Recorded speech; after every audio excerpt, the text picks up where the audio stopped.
Hello, very good morning to everybody who are watching my videos. Here I am going to explain today the current and power under electrochemical से। सबसे बड़ी खुशी की बात है बच्चों कि आप लोगों की जो है ना चाहत से, आप लोगों के जो है ना लगाव की वजह से हमारे चैनल एम्बिशन क्लासेस रानीबाग के 500 सब्सक्राइबर पूरे हो चुके हैं और आगे भी उम्मीद है आपसे कि अपने फ्रेंड से, अपने रिलेटिव से कॉन्टेक्ट में रखकर उनको रिकमेंड करके ये एटलीस्ट जो है ना नेक्स्ट 30 जून तक में हमने जो है ना अपने व्यूअर को एक टारगेट दे रखा है 30 जून तक में एटलीस्ट 500 प्लस जो है करने को है, ताकि जो है ना हम 30 जून तक 1000 सब्सक्राइबर वाले हो जाएं। और उसका एडवांटेज बाद में, हालांकि सब्सक्राइब करने में ना तो हमें कोई जो है ना कमर्शियली जो है ना हेल्प मिलती है, ना आपको जो है ना इकोनॉमिकली कोई जो है लॉस होता है। बहरहाल मैं आपसे जो है ना फिर से रिक्वेस्ट करूँगा कि नए सब्सक्राइबर बनाइए और हमारे वीडियो को देखकर जो है ना लाइक कीजिए। तो यहाँ पर जो है ना हम चलते हैं बच्चों। सबसे पहले मैं आपको बता दूं कि पिछले दिनों मैंने जो है आपको EMF ऑफ द सेल और internal resistance of the cell को एक्सप्लेन किया था। उम्मीद है कि आपने उस वीडियो को देखकर समझने की कोशिश की होगी। अब शायद के जो है ना आप इसे इजी वे में समझ पाए रहे होंगे। आज हमारे सामने चूँकि जो ये फिजिकल केमिस्ट्री है और फिजिकल केमिस्ट्री में चूँकि यहाँ पर जो है ना हमने केमिकल जो थ्योरीज थे वो तो एक्सप्लेन कर दिए हैं, लेकिन यहाँ पर फिजिक्स के कुछ थ्योरी का यूज होना बाकी है ताकि जो है ये फिजिकल केमिस्ट्री जो है ना कंप्लीट हो सके। इस चैप्टर का शायद के ये जो है ना एंडिंग पॉइंट होगा।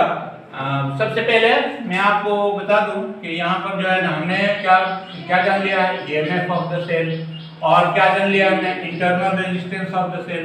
आज हम सबसे पहले करंट को एक्सप्लेन करेंगे, उसके बाद जो है ना हम पावर के ऊपर जाएंगे। सबसे पहले आप यूं देखिए कि आपने R इक्वल टू क्या रखा था, since internal resistance R equal to क्या होता है, D into C upon A into E into sigma और इंटू T टेम्परेचर। ठीक, ये जो है ना आपने इस पे रखा था और E को आपने जो है ना वहां पर पढ़ा था, E सेल यानी EMF of the cell equal to E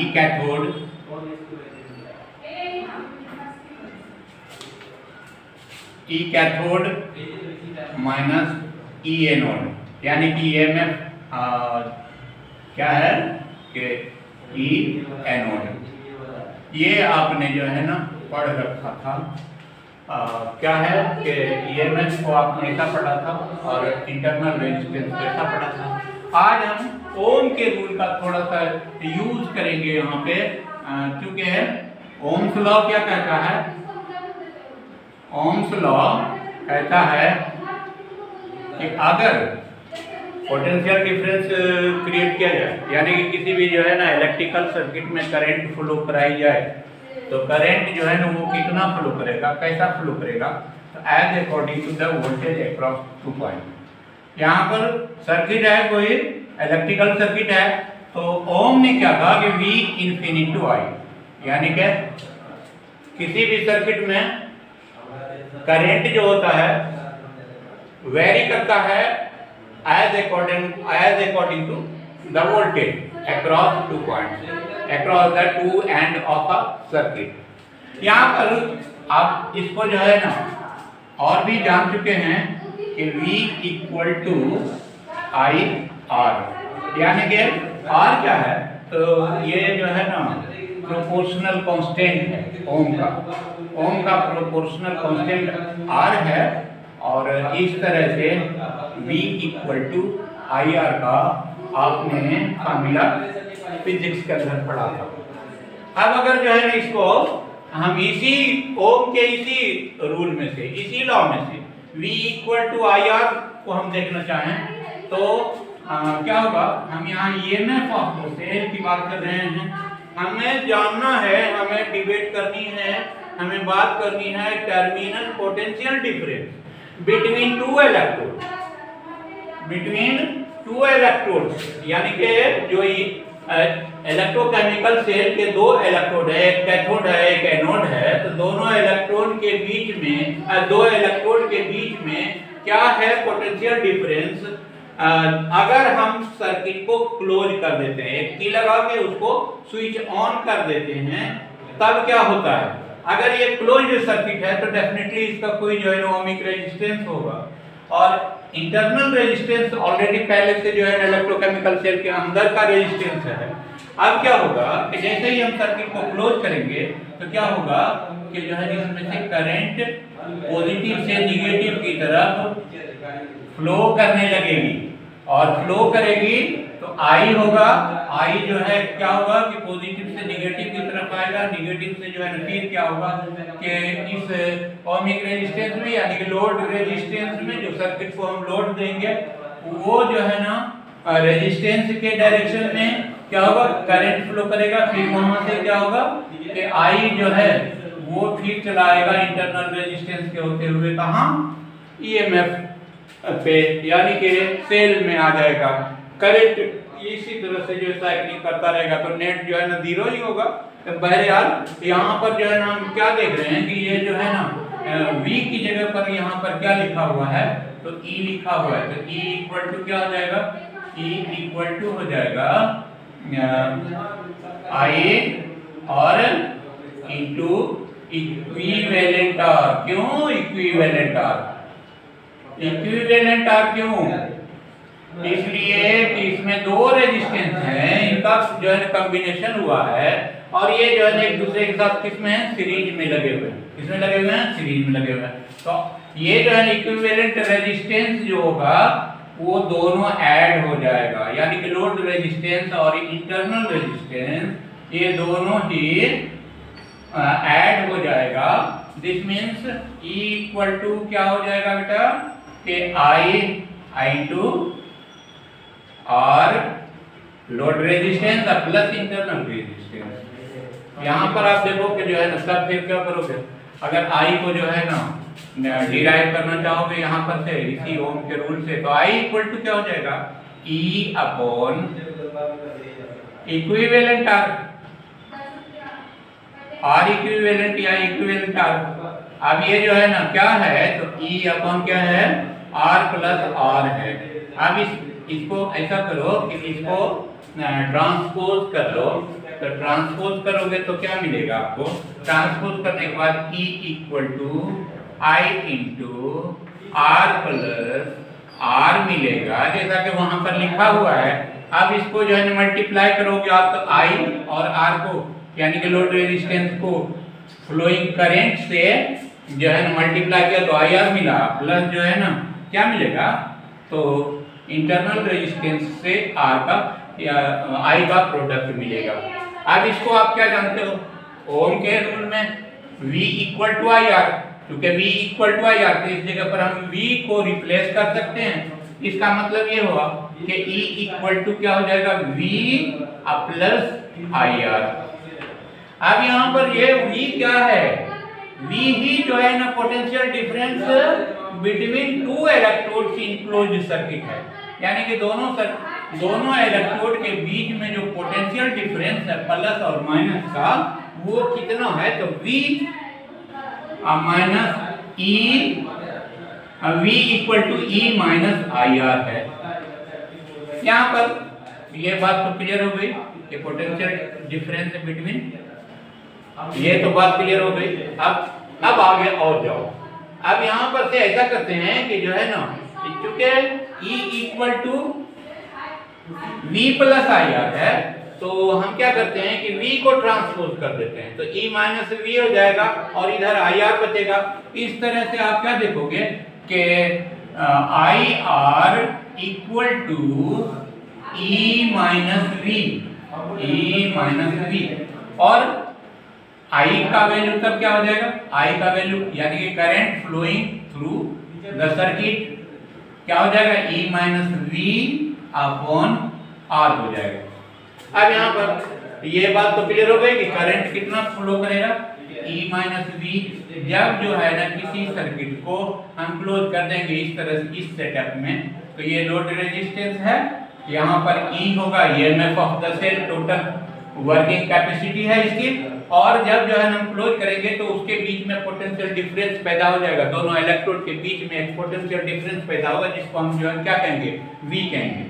initial जो है ना क्या है इसका, इसकी कैपेसिटी, इसकी पोटेंशियल क्या है, तो E है, EMF है। लेकिन जब जो है हम इस तरह से क्लोज कर देंगे सर्किट को, तो सर्किट को क्लोज करने के बाद वोल्टेज क्या हो जाएगा, V हो जाएगा, और उसके बाद जो ये इंटरनल रेजिस्टेंस है, तो इस तरह से करंट जो फ्लो करेगा तो E minus V upon R flow करेगा। अब यहाँ पर से और भी चीज जो है हम इसमें से डिराइव कर सकते हैं।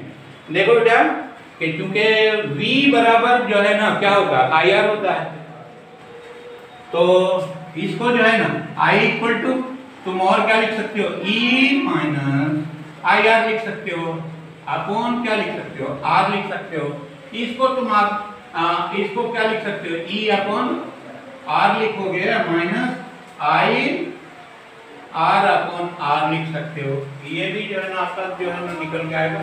अब इसमें से जो है ना इसको अगर इधर ले आओ तो क्या बनेगा आपका, तो I plus IR upon R equal to E upon R। This means यहाँ पर क्या करोगे, R को जो है ना एलसीएम करोगे तो क्या बचेगा आपके पास, तो R I यानी कि IR plus IR equal to E by R, क्योंकि R दोनों ही साइड में, तो ये कैंसिल आउट हुआ, तो अब ये जो है क्या हो जाएगा, I कॉमन हो जाएगा। तो I कॉमन होने के बाद क्या हो जाएगा, I कॉमन करोगे तो R plus R equal to E। यही चीज जो है ना पहले आपने यहाँ पर निकाल रखा है, तो E equal to I into R plus. Okay, ये जो है ना करंट के लिए जो है ना आपको फार्मूला मिल गया, यानी कि I जो है ना मिल जाएगा क्या, I इक्वल टू मिल जाएगा E by R plus R। Okay, तो अब चलते हैं हम लोग इसके पावर को। एक चीज क्लियर हो गया कि करंट कितना फ्लो करेगा, टर्मिनल वोल्ट क्या होगा, ये दोनों बातें क्लियर हो गई। अब आगे जो है मैं चलता हूँ पावर के लिए।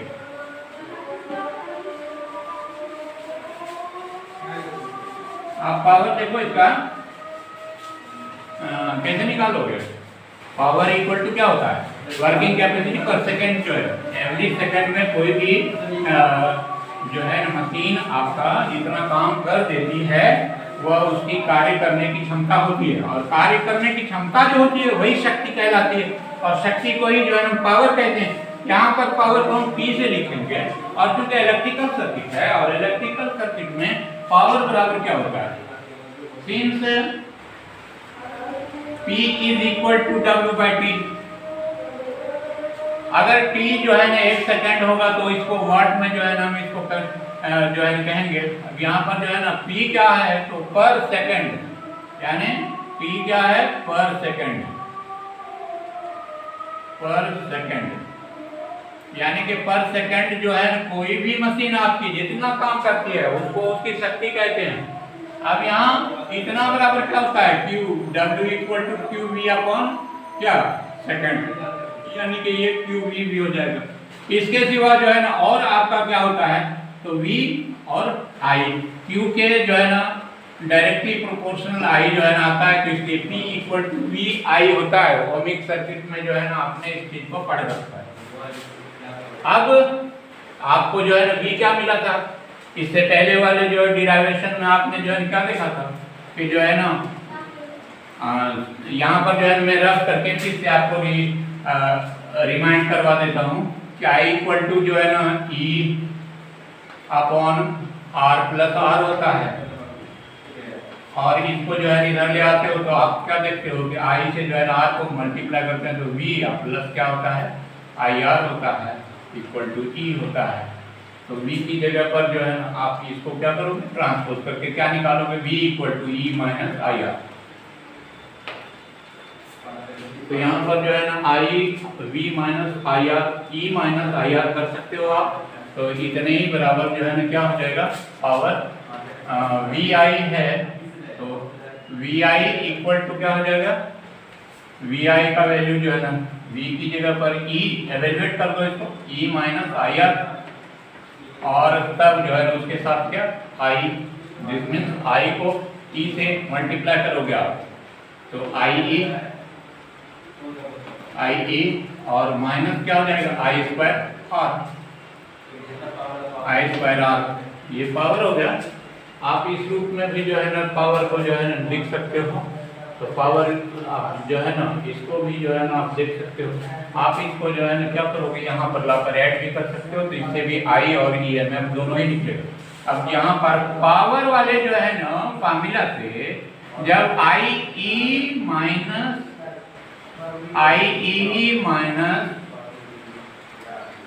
आई स्क्वायर आर लिखते हैं तो इतना बराबर क्या होता है वी आई होता है।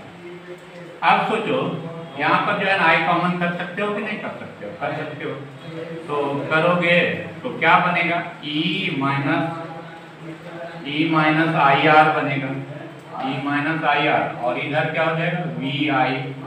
आप ई को कैंसिल आउट आई को कैंसिल आउट कर सकते हो, तो v इक्वल टू वही सेम फार्मूला आपको फिर से जो है डिराइव हो जाएगा e माइनस आई आर, और आई आर को इधर कर लोगे इसको उधर कर दोगे तो करंट भी जो है ना आपको मालूम हो जाएगा। तो लेकिन नहीं पहले ईएमएफ को जो है जान लो, तो फिर से ईएमएफ का फार्मूला वही जो है v प्लस आई आर हो जाएगा।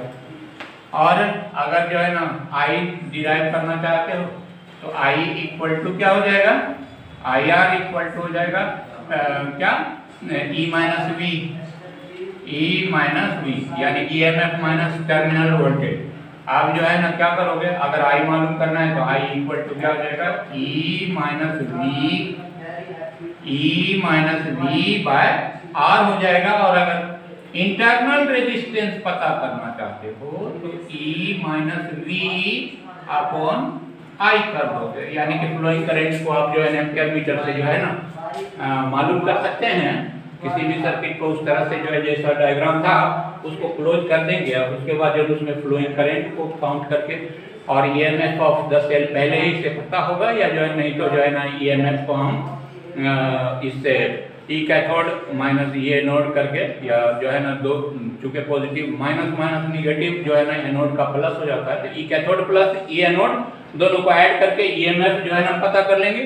और वोल्ट मीटर से सर्किट के अक्रॉस जो है ना वोल्टेज जो है ना नाप लेंगे, टर्मिनल वोल्टेज नाप लेंगे। इस दोनों के जो है कैलकुलेशन से आपको internal resistance of the cell मालूम हो जाएगा। इस तरह से बच्चों दो जो है ना डिराइवेशन जो है करने थे जो आपके सामने किया हुआ है।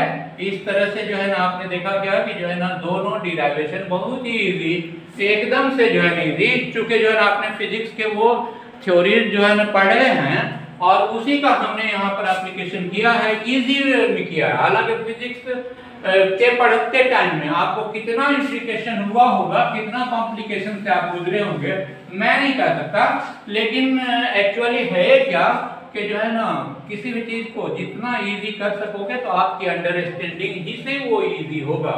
तो आप इसको समझने की कोशिश करोगे। अगर कहीं से कोई प्रॉब्लम रहेगा तो मैं आपको फिजिकल हेल्प और केमिकल हेल्प दोनों ही तरह के हेल्प इसके ऊपर करने को तैयार हूँ। मैं चाहता हूँ कि अब इसके आगे मैं थोड़ा सा जो है ना एक आध क्वेश्चन कर लूँ आपसे, क्योंकि जो है ना मैंने जो इस चैप्टर के अंदर पढ़ाए हैं वो जो है चैप्टर का पॉइंट था। सबसे पहले जो है ना आपने क्या पढ़ा था ऑक्सीडेशन नंबर या ऑक्सीडेशन स्टेट। अब ऑक्सीडेशन नंबर के ऊपर जो है ना हम कुछ क्वेश्चन एक आध क्वेश्चन हम कर लेते हैं। ताकि आप भी उसी तरह से उनको प्रैक्टिस में जो है ना लगाओ। तो शायद के अब जैसे हमने एक एग्जाम्पल K2Cr2 O7 का दिया था, आप जो है ना ऐसा करो कि ऑर्गेनिक कंपाउंड पे चले जाओ, या जो है इनऑर्गेनिक कंपाउंड पे, जैसे H2SO4 हम जैसा कि बता चुके हैं कि किसी भी मॉलिक्यूल का, क्योंकि ये जो है क्या है, मॉलिक्यूल है, H2SO4 एक मॉलिक्यूल है, और किसी भी मॉलिक्यूल का ऑक्सीडेशन नंबर क्या होता है, तो 0 होता है। टोटल नेट जो है ना ऑक्सीडेशन नंबर 0 होता है, यानी कि algebraic sum of the total, यानी कि जो है algebraic sum of the oxidation numbers in a molecule which does not participate any redox reaction क्या होता है, उसका 0 होता है।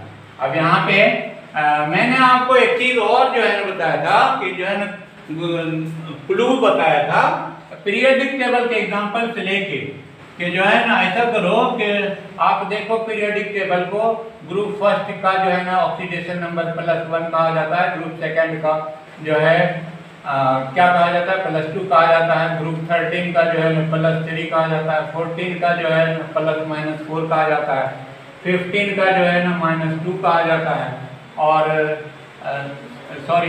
16 का -2 कहा जाता है, 1 का 2 का -2 कहा जाता है, और 17 का -1 कहा जाता है, 18 का जो है ना 0 कहा जाता है।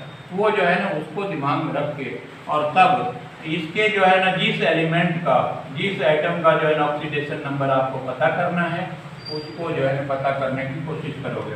बाय द वे मैंने जो है ना क्या, सल्फर की जो है ना ऑक्सीडेशन नंबर पता करनी है, तो इसको हम X मान लेंगे। उसके बाद हम जानते हैं कि हाइड्रोजन की जो है ना वैलेंसी 1 होती है, जो 1 इलेक्ट्रॉन छोड़ के +1 बनाता है। तो इसका क्या हो गया, 2 एटम जो है हाइड्रोजन के हैं, तो 2 × 1 हो गया। और हम जानते हैं कि ये जो है ग्रुप किसमें है, 16 में है। तो ग्रुप 16 वाले का जो है मैंने अभी भी कहा है, पहले भी बताया है कि -2 इसका होता है। तो इसके नंबर ऑफ एटम कितने हैं, तो 2 हैं, और इनटू कितने जो है -2 होते हैं, तो -2, तो नंबर ऑफ ऑक्सीजन को यहाँ पर मल्टीप्लाई कर दिया, इक्वल टू, क्योंकि ये मॉलिक्यूल है इसलिए इसका जो है ऑक्सीडेशन नंबर क्या होगा, 0 होगा। अब यहाँ पे चले आओ बच्चों कि इसको मल्टीप्लाई करोगे तो 2 + x माइनस कितना हो जाएगा, 8, अब इक्वल टू 0। अब ये जो है ना क्या बचेगा, x - 6 equal to 0, this means x equal to +6 हो जाएगा, यानी कि सल्फर का क्या है यहाँ पर ऑक्सीडेशन, तो +6। इसी तरह से आप एक जो है ना ऑर्गेनिक कंपाउंड ले लो ऑक्सीडेशन नंबर के, प्रैक्टिस की चीज है, इसको आप जो है ना ऐसे ही जो है पता करोगे। बहरहाल और कोई इंडिकेशन होगा तो मेरे नोट्स में जो है ना, मतलब मेरे उसी जगह कमेंट बॉक्स में जो है कमेंट करोगे तो मैं आपको उसका सॉल्यूशन भी दूंगा। मेरा व्हाट्सएप नंबर 86046646 है। इस पे व्हाट्सएप करके भी आप हमसे बात कर सकते हो। इसके ऊपर मैसेज करके आप अपने प्रॉब्लम को भी शेयर कर सकते हो ताकि मैं आपके प्रॉब्लम को सॉल्व कर सकूं। ये मेरा नंबर है, व्हाट्सएप का है, तो आप इस पे जो है ना जाओगे। बहरहाल अगर जो है ना इसी तरह से अगर एक एग्जांपल मैं लूं इनऑर्गेनिक में ही HSO3 और यहाँ पर रहे माइनस, तब इसका कैसे हम करेंगे?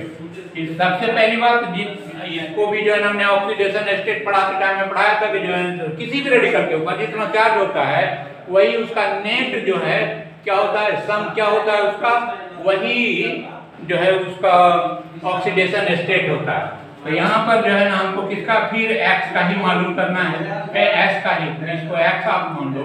इसका जो है ना हाइड्रोजन कितने हैं तो 1 है और ऑक्सीजन कितने हैं तो 3 है, इनटू कितना है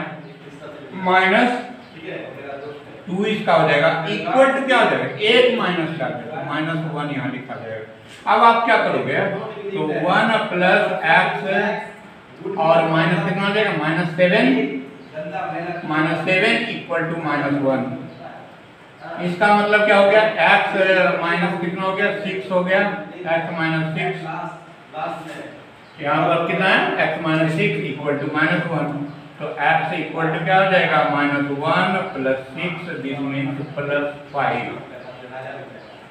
तो इसमें जो है ना सल्फर का ऑक्सीडेशन नंबर कितना है +5 है, इसमें कितना है +6 है। तो ये वेरी करता है अलग अलग इक्वेशन में, अलग अलग मॉलिक्यूल में, रेडिकल में। मॉलिक्यूलर फॉर्म में सल्फर का जो है 6 + 6 आ रहा है, और रेडिकुलर फॉर्म में जो है ना सल्फर का जो है आ रहा है +5 आ रहा है। इस तरह से दूसरे तीसरे और भी दूसरे चीजों का जो है ना ऑक्सीडेशन नंबर आप पता कर सकते हो। ऑर्गेनिक कंपाउंड क्या आते हैं, अगर आपको बहुत इजी जो है ना एक फार्मूला जो है ना मैंने पढ़ाया था आपको कि ऑक्सीडेशन नंबर ऑफ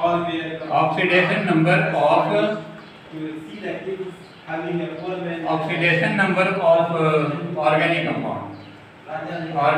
कंपाउंड। आप जानते हो ऑर्गेनिक कंपाउंड में जनरली क्या होता है, कार्बन, हाइड्रोजन और ऑक्सीजन डेफिनेटली होता है, यही सब होते हैं, कार्बन, हाइड्रोजन और ऑक्सीजन होते हैं। तो उसके लिए आप क्या करो, तो मान लीजिए कि ये जो है क्या है X है, तो X है, तो ऑर्गेनिक कंपाउंड किसका करना है, तो कार्बन का, कार्बन यानी कि C का करना है। तो C का जो है क्या हो जाएगा जानते हो, NO -NH, यानी कि ऑक्सीजन के नंबर को जो है क्या करोगे, नंबर ऑफ एटम जितना रहेगा किसी भी organic compound, number of oxygen जितना रहेगा उतना लिख लोगे, और उसको क्या करोगे NO को जो है ना, क्योंकि जो है ना नंबर ऑफ ऑक्सीजन जितना भी है उसका जो है ना क्या करेंगे मल्टीप्लाई करके उसका ऑक्सीडेशन नंबर लिख लेंगे, और NH का भी लिख लेंगे, और बाय क्या करेंगे NC, यानी कि किसी में भी कार्बन का आइटम जितना है उतने से इसको हम क्या करेंगे डिवाइड कर देंगे। बाय द वे एक फार्मूला लेते हैं, एक केमिकल फार्मूला लेते हैं, C6H12O6। इसमें जो है ना कार्बन का हमको पता करना है, इसको X मान लेते हैं। अब बताओ बेटा कि जो है क्या हो जाएगा, NO कितना है, N कितना है, NO कितना है 6 है, तो 6 इंटू कितना हो जाएगा -2, और NH कितना 12, तो 12 इंटू इसका ऑक्सीडेशन नंबर होता है 1। अब बेटा कितना हो जाएगा NC6, C कितना है तो 6 है, तो 6 ले लेंगे। अब यहाँ पे आप क्या देख रहे हो कि ये 6 2 12 -12 और ये माइनस क्या, ये भी 12। अब बाय कितना 6, आप बताओ माइनस माइनस क्या प्लस करोगे तो ये कितना हो जाएगा -24 अपॉन कितना 6, जिसमें से जो है ना -4 हो जाएगा। यहाँ पर इसमें जो है ना क्या हो गया, इसका ऑक्सीडेशन नंबर -4 हो गया, लेकिन नेट क्या हो गया, इसका 0 हो जाएगा। कैसे 0 होगा, 6 दूने 12 -12 ये 12 ये। अभी ये जो है दोनों एक दूसरे को क्या करता है, इसको जो है ना आप इस रूप में भी लिख सकते हो, यानी कि C6 लिखोगे, और ये क्या है C6 तो लिखा ही आपने, ये 2:1 के जो है रेशियो में, तो H2O के फॉर्म में लिखोगे, और H2O कितना 6H2O है। अब बताओ 6H2O, तो इसको जो है ना होल 6 भी यहाँ पर लिख सकते हो इसको होल 6 लिख सकते हो, यहाँ पर 6 लिख सकते हो, या जो है ना क्या करोगे ये 6 जो है ना आप यहाँ पर भी लिख सकते हो, क्योंकि सबके पास 6 हो जाएगा। इस रूप में भी जो है ना क्या करोगे C6H12O6 को इस फॉर्म में भी लिख सकते हो। आप बताओ इसका क्या होगा, 0 होगा, H2O चूंकि मॉलिक्यूल है इसलिए इसका जो है ना 0 होगा। जब 0 इसी का है, ना इसने लिया है ना दिया है, तो फिर कार्बन का क्या हो जाएगा 0/6 हो जाएगा, यानी कि ऑक्सीडेशन नंबर ऑफ किसका कार्बन, जब इस फॉर्म में लिखोगे तो क्या हो जाएगा 6 कितना, यहाँ पर जो है इसका जो है क्या हो रहा है, इसका जो है हो रहा है 24 ही आ रहा है, क्योंकि 6 टाइम से जो है इसको मल्टीप्लाई करेंगे तो ये 6 गुने 12, जैसा कि वहां पर किया है। इस इंटीग्रेशन में पढ़ने से पहले आप क्या करो कि इसको जो है ना इसी रूप में, यानी NO minus NH upon NC कर लो। अगर जो है ना तुम इस रूप में लिखोगे तो इस रूप में लिखोगे तो ये हो जाएगा क्या, 0 हो जाएगा। क्यों? इसलिए कि जो है इसमें लिया ही नहीं, मिक्स अप हुआ ही नहीं, H2O जो है ना अलग रह गया। यह जो है कार्बन का जो है क्या है कि कार्बन के साथ जो है H2O वैसे ही जो है ना कंजुगेट होके रेडॉक्स किया ही नहीं, तो जब रेडॉक्स नहीं किया तो कार्बन का क्या हो जाएगा, 0।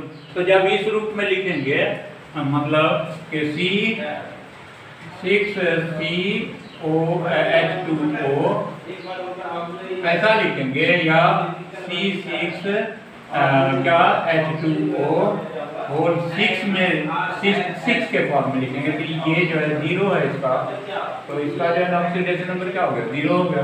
तो 0 जो है इसमें न लिया न दिया तो कार्बन का क्या हो जाएगा, 0 हो जाएगा। ऐसे में जो है इसका कार्बन का क्या हो जाएगा, 0 हो जाएगा। ओके, समझ गया ना? तो आज के लिए जो है ना मैं समझता हूँ कि जो है ना आज की वीडियो में इतना काफ़ी है, क्योंकि चैप्टर जो है ना एंड हो रहा था और कुछ एग्जांपल जो है देने ज़रूरी थे। EMF के ऊपर, इंटरनल रेजिस्टेंस के ऊपर, करंट के ऊपर और पावर के ऊपर, वोल्टेज के ऊपर, फिजिक्स के जो है ना प्रैक्टिस सेट में से जो है ना आप बना सकते हो। अगर जो है ना उसके बाद भी आपके रेडॉक्स रिएक्शन वाले चैप्टर में कोई ऐसा क्वेश्चन आता है तो मैंने आपको अपना व्हाट्सएप नंबर भी दे रखा है, आप चाहो तो उस पर मैसेज करके अपने प्रॉब्लम शेयर करोगे, और नहीं तो फिर जो है ना मेरे वीडियो के कमेंट बॉक्स में आप कमेंट करोगे, तो फिर मैं आपको जो है बाकी जितनी भी जो जिस तरह का भी जो है ना हेल्प होगा मैं आपको करने की कोशिश करूँगा। Thank you very much.